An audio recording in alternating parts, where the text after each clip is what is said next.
Frères et sœurs, y a-t-il identité plus contestée que celle de Jésus? Jésus lui-même en a conscience. Pour vous, qui suis-je? Demande-t-il aux apôtres. Il y a quelques années, invité à confirmer une trentaine de jeunes dans une paroisse de Bruxelles, j'avais demandé à les rencontrer un mois auparavant. Après quelques mots pour entrer en familiarité, je leur posais cette question. Jésus-Christ est-il Dieu? La réponse jaillit d'une seule voix. Non. Je vous laisse deviner l'embarras des catéchistes qui les avaient préparés. L'identité de Jésus.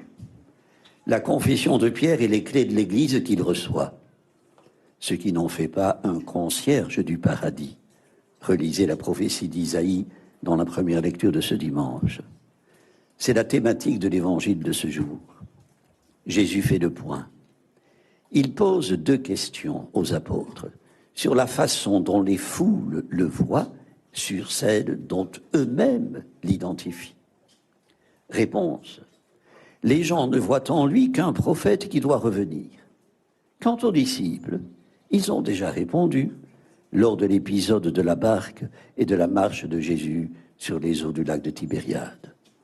Pierre la reprend au nom de tous. Tu es le Christ, le Fils du Dieu vivant.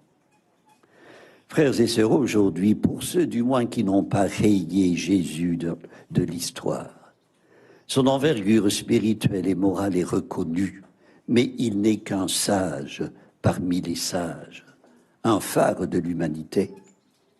Les croyants disent voir en lui le Fils de Dieu, mais beaucoup doutent qu'il est ressuscité après sa mort sur la croix. Avec l'âge, notait un auteur spirituel, la foi ressemble à un bateau qui prend le large, temps de tempête. Jésus s'évapore dans la brume. Comme l'alpiniste qui fait de la varap, il nous arrive de ne plus trouver une prise sur une paroi lisse. Deux images d'un vécu très partagé. Il s'en dégage l'impérieuse nécessité de ne pas suivre Jésus en solitaire, de fuir la tentation de marcher à son propre compte.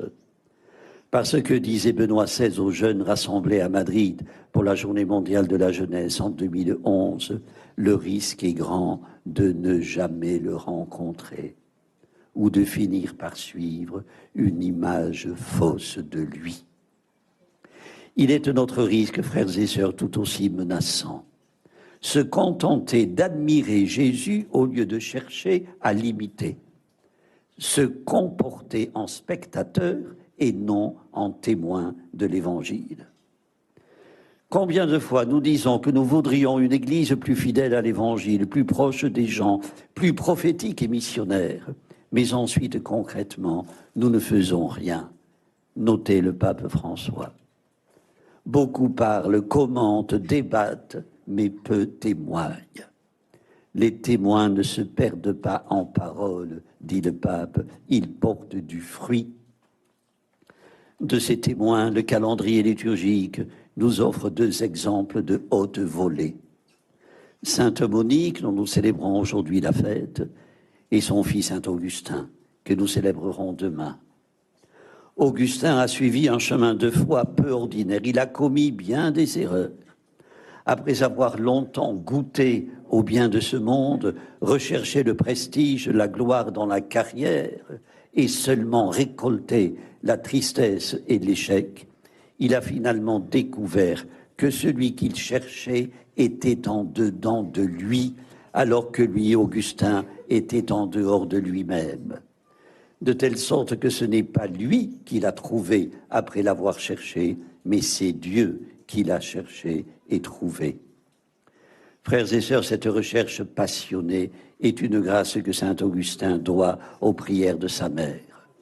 À bon droit, sainte Monique est considérée comme le modèle et la patronne des mères chrétiennes. Elle n'a jamais cessé de prier pour la conversion de son enfant et eut la joie de voir ses prières exaucées.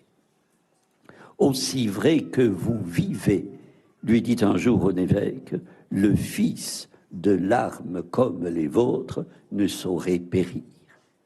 Saint Augustin aimait à dire que sa mère l'avait engendré 2 fois. Que de mamans aimeraient fermer les yeux, entourées de leurs enfants revenus dans la foi, de nouveau sur le chemin qu'elle leur avait tracé. Un épisode de la vie de saint Augustin et de sa mère est connu sous le nom d'extase d'Ostie. Accoudés à une fenêtre contemplant l'embouchure du Tibre, oubliant le passé et penchés sur l'avenir, tous deux conversent sur la vie éternelle. Ils essaient d'imaginer ce qu'elle sera. C'était un moment de sa vie où Monique pressentait que sa mission était arrivée à son terme, qu'elle avait occupé toute sa place sur cette terre, qu'elle pouvait désormais mourir. Les créatures doivent se taire pour que naisse le silence et que Dieu puisse parler. Commentait Benoît XVI. Frères et sœurs, c'est encore vrai aujourd'hui. Mais nous préférons vivre de manière superficielle, sans penser, en nous étourdissant de bruit. On a peur de chercher la vérité, dit le pape. On a peut-être peur que la vérité nous trouve, nous saisisse et change notre vie. Peur de chercher Dieu ou peur que Dieu nous trouve. 2 peurs ou une seule et même peur. Frères et sœurs, le chemin de foi de la Vierge Marie nous enseigne que le Seigneur se reconnaît à ses exigences et à ses surprises. Croire, vivre sa foi, c'est accepter l'inattendu de Dieu, c'est accepter à l'heure où nous ne l'attendions pas, qu'il entre dans notre vie. Accepter que cette intrusion nous dérange, nous bouscule, dépose en notre cœur le désir de Dieu qui était dans celui de Monique et d'Augustin. Frères et sœurs, Jésus, en route vers Jérusalem, dans une région où l'empereur était adoré comme un dieu, interroge ses disciples. Il connaît la fragilité de leur foi. Pour vous, qui suis-je? Dans peu de jours, en se livrant lui-même, c'est au monde qu'il révélera son identité.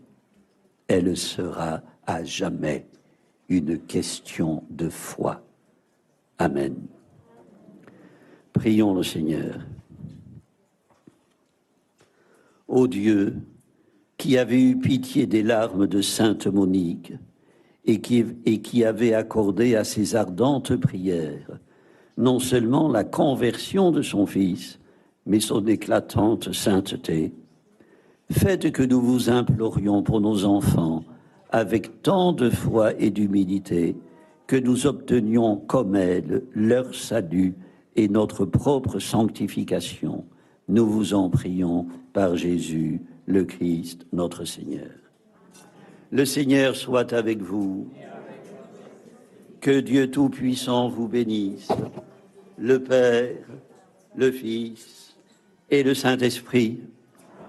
Notre-Dame de Lourdes, Sainte Monique, modèle des femmes chrétiennes, Sainte Bernadette, ô Marie conçue sans péché, Seigneur, Prince de la paix, écoute notre prière. Nous nous tournons vers toi alors que des bruits de guerre résonnent en Europe. Nous te prions pour l'Ukraine, nous te prions pour la Russie, nous te prions pour l'Europe et le monde. Sois le soutien de tous ceux qui sont secoués, ébranlés par la peur, l'angoisse et la violence. Brise l'orgueil des puissants, inspire la sagesse aux gouvernants. Change les cœurs de pierre en cœurs de chair. Maintiens en chacun de nous l'esprit d'amour qui distingue en l'autre un frère, une sœur et non un ennemi. Seigneur, fais de nous des artisans de paix. Avec tous les chrétiens à travers le monde, prions les mots que Jésus nous a enseignés pour que sa volonté soit faite sur la terre comme au ciel. Notre Père, qui es aux cieux, que ton nom soit sanctifié, que ton règne vienne, que ta volonté soit faite sur la terre comme au ciel. Donne-nous aujourd'hui notre pain de ce jour. Pardonne-nous nos offenses, comme nous pardonnons aussi à ceux qui nous ont offensés, et ne nous laisse pas entrer en tentation. Mais...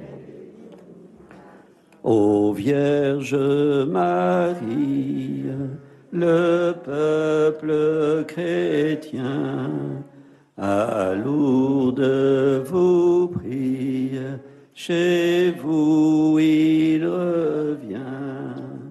Ave, Ave, Ave Maria, Ave, Ave, Ave Maria. Allez dans la paix du Christ. Au nom du Père et du Fils et du Saint-Esprit. Amen.